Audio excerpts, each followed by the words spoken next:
Buenos días, mi nombre es Ricardo Martínez y en este video les explicaré sobre la adquisición de nuestra propia lengua materna utilizando una línea del tiempo en el cual podremos ver las diferentes etapas de tal adquisición de la habilidad de la lectoescritura y sus características. Las fuentes de consulta aparecerán al final del video. Para empezar debemos reconocer que cuando nacemos nos encontramos en un periodo prelingüístico en el cual llorar es nuestra única forma de comunicación. En esta etapa, cuando somos bebés, Piaget nos recuerda que lo que no está enfrente de nosotros no existe. Lo único que tenemos en la mente son sensaciones directas del entorno, de modo que no hay necesidad ni capacidad para nosotros de comunicación compleja. Case nos muestra por qué esta etapa no dura mucho tiempo. Según él, el ser humano está dotado de mecanismos perceptuales innatos con los cuales se le permite prepararse para adquirir los distintos componentes del lenguaje, idea que comparte con Chomsky. Por ejemplo, somos capaces de reconocer las diferencias en el habla de nuestro entorno, lo que da origen al inicio del lenguaje receptivo alrededor de los 4 meses de edad. También empezamos a balbucear produciendo sonidos sin lenguaje específico. A los 10 meses de edad aproximadamente empieza el lenguaje productivo. Aquí es cuando el balbuceo empieza a tener sentido y tal vez podamos decir nuestra primera palabra pronto. Es en este rango de tiempo que perdemos la habilidad de distinguir y producir sonidos y tonos particulares a lenguajes ajenos a nuestro entorno. De ahora en adelante nos concentramos únicamente en el lenguaje que se habla en nuestro hogar.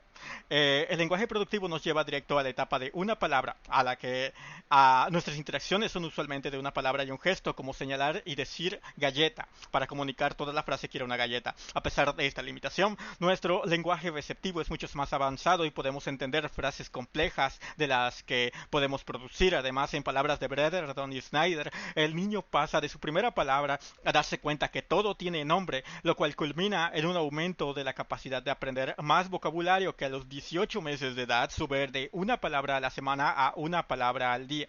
A partir de los 2 años sucede algo bastante interesante. Según Piaget, desarrollamos el concepto de permanencia del objeto. En otras palabras, ya somos capaces de entender que las cosas que no están enfrente de nosotros siguen existiendo, no desaparecen. Esto es requisito para el uso del signo lingüístico, para ser capaces de usar símbolos para representar cosas no presentes. Armados con esta útil herramienta cognitiva, entramos a la etapa de la habla telegráfica de dos palabras, usualmente un verbo y uno sustantivo. Ir parque, quiero galleta. Gracias a esta etapa de combinaciones de palabras, nuestra habilidad para manejar la gramática va ganando terreno. La siguiente etapa será la del dominio básico del lenguaje hablado, como lo llamó Fowler. Según Lenenberg, en promedio, en los 39 meses de vida ya hemos adquirido todas las habilidades verbales que necesitamos para comunicarnos, aunque nos haga falta práctica. Como comparación, a los 3 años de edad sabemos 1000 palabras y cuando cumplamos los 6 años conoceremos 10.000 palabras, y nuestra vida escolar nos permitirá conocer mucho más sobre morfología, vocabulario y convenciones sociolingüísticas en este contexto específico.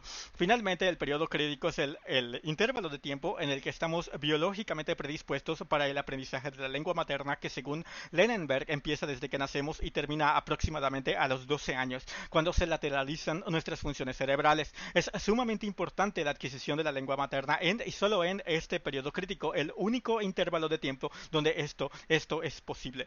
Con respecto a las etapas de aprendizaje de la lectoescritura, a grandes rasgos tenemos la etapa de la escritura como finalidad, en la que el niño no escribe para recordar o comunicar, sino como un juego cuyo propósito es escribir por escribir.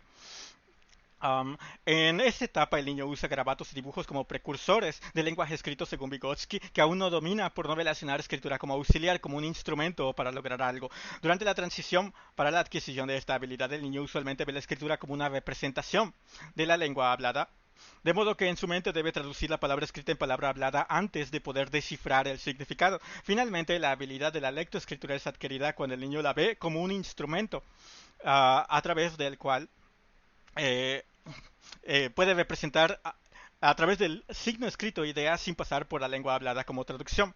A diferencia de la lengua hablada, la habilidad de la lectoescritura debe ser enseñada de manera sistemática, y es por esto que la escuela ocupa un lugar muy importante en su asimilación. A continuación, mis fuentes de consulta y una breve conclusión. Las investigaciones se han llevado a cabo sobre este fenómeno de adquisición de la lengua materna. Son muchas y las perspectivas muy variadas y un tanto contradictorias entre sí, pero esto no es necesariamente malo. Las investigaciones florecen cuando hay varios paradigmas diferentes y disponibles, de modo que debido a que este fenómeno es muy complejo, tiene sentido que se estudie desde diversos ángulos. En el futuro, contribuir con una perspectiva más que nos acerque un poco más a la verdad sobre este proceso de adquisición de la lengua materna se siente como un tema interesante, pues la discusión apenas empieza.